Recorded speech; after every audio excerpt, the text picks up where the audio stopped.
મિત્રો શું તમારા ઘરની અંદર જો દીકરીનો જન્મ થાય તો તમારી માથે બોજ તરીકે આવે છે ઈ?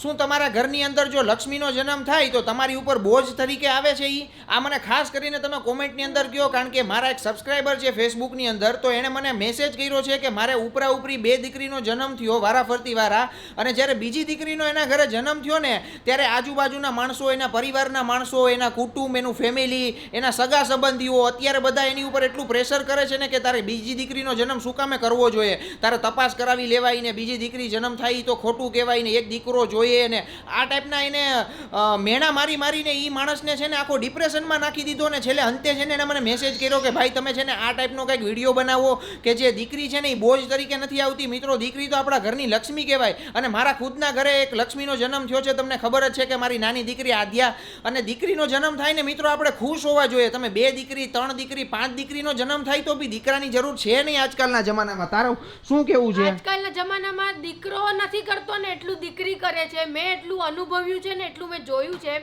પણ એક વસ્તુ એ છે કે જ્યારે ઘરે તમારા ઘરે એમ કે મને દીકરો આપો, પછી દીકરો આવે ને તો ઘરે રાંદલ ને તેડે, રાંદલ માતા ને તેડે, તો ઈ દીકરી નહોતા.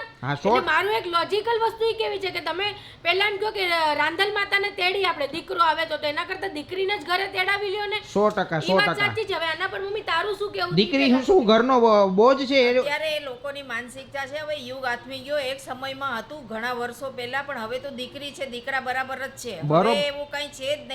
ભણી ગણીને દીકરા કરતા દીકરીઓ આગળ વધી જાય છે, પાયલોટ બને છે ને ટ્રેનો ચલાવે છે ને તમે જુઓ તો ખરા ને. 100%. તો આવી માનસિકતા, એટલે માનસિકતા બદલાવાની જરૂર છે મિત્રો. હવે તને આમાં તો હવે તમે જ આજુબાજુ વાળા માણસો તમે આ રીતની જો માનસિકતા રાખો ને કોઈના ઘરે 2 દીકરીનો જન્મ થયો હોય ને તમે એને પ્રેશર કરો કે ભાઈ તારે નતું કરવું, આમ નતું કરવું ને તપાસ કરાવી લેવાતી અને આ ન કરાય ને આવું પગલું ન લેવાય ને આ ટાઈપના તમે શબ્દો વાપરો એટલે સામેવાળા માણસની કઈ હાલત થાય તમે જરાક વિચારી શકો. એટલે આ ટાઈપની માનસિકતા મિત્રો તમારે ઘરની અંદર હોય ને એટલે તમારું ઘર ક્યારે આગળ આવી જ ન શકે.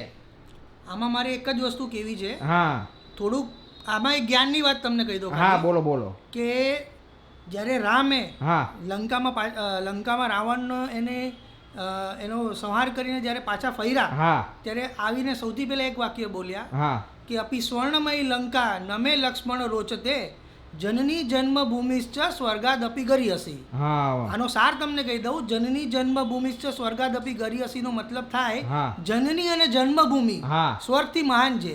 મારે સોનેરી લંકા નથી જોતી, એનો મતલબ થાય એટલે જનની કોણ? જે માતા જ હોય, અને માતા એટલે તમારી ડોટર, પુત્રી. આ મહત્વ છે પુત્રીનું. 100%. એટલે માતા બનવા માટે એક પુત્રી હોવી જરૂરી છે. જો પુત્રીનો જ તમે જન્મ નહીં આપો તો આગળ જઈને માતા કોણ બનશે? ને આગળ જો માતા કોઈ નહીં બને તો દીકરાનો જન્મ ક્યાંથી થશે? સંસાર જ નહીં ચાલે. એટલે આ ટાઈપની માનસિકતા જિંદગીની અંદર ક્યારેય પણ ન લઈ આવો મિત્રો, કારણ કે વિડીયો બનતો એટલો શેર કરો. માનસિકતા બદલવાની જરૂર છે મિત્રો. આપણા સમાજની અંદર આ ટાઈપની માનસિકતા હોય ને એ લોકોને આપણા સમાજમાંથી હું તો એમ જ કહું કે દૂર કરો. પણ જેમણે અમને કીધું કે આવી રીતના પ્રેશરાઇઝ કરે છે એ ભાઈ પોતે ડિપ્રેશનમાં વયા ગયા છે ને, સ્પેશિયલી કીધું કે તમે અવેર કરો બધાને કે દીકરીઓ માટે કોઈ આવું અમને ડિપ્રેશનમાં ન નાખે અને તાના ન મારે. એટલે એ એક તમારે ખાસ ધ્યાન રાખવાનું છે. બને એટલો વિડીયોને શેર કરો અને તમારા આજુબાજુમાં બી કોઈ એવું 100%. હું તો આજના સમયનો દાખલો આપું. ઇન્દિરા ગાંધી, કિરણ બેદી, આ બધી દીકરીઓ જ છે ને. 100%. ઇન્દિરા ગાંધીને એમ કહેવાતું the only woman who wore pants એની કેબિનેટમાં. એટલે એક જ મહિલા હતી જે પેન્ટ પહેરતી હતી. એટલે બાકીના બધા એમ કહેવાતું કે આ બધા એની સાથેના હતા ને એ બધા મહિલા જેવા લાગતા હતા, આ એક પુરુષ લાગતી હતી એમાં. એવું કહેવાતું હતું ઇન્દિરા ગાંધી. 100%. એટલે અત્યારે આપણે વાત કરીએ ને તો બી આપણને શરમ આવે એમ કે ભાઈ તમારે 2 દીકરીઓ ન કરાય, 3 દીકરીઓ ન કરાય. આ ટાઈપની વાત કરતા બી તમારા મોઢે શરમ આવી જોઈએ ને તમે કોઈ પણ જે દીકરીઓનો જન્મ થયો હોય જે પણ ઘરની અંદર એ ટાઈપનું તમે એ રીતના વાતાવરણ આખું બનાવી નાખો એટલે એ કયા લેવલની વાત કહેવાય મિત્રો. એટલે આ ટાઈપની માનસિકતા બદલો. આમાં બીજું કાંઈ નથી. વિડીયોને બનતો એટલો શેર કરો અને તમે ખાસ કરીને કોમેન્ટ કરજો કે તમારા આજુબાજુના તમારા વિચાર કેવા છે ને તમારો આ પ્રત્યે શું અભિપ્રાય છે.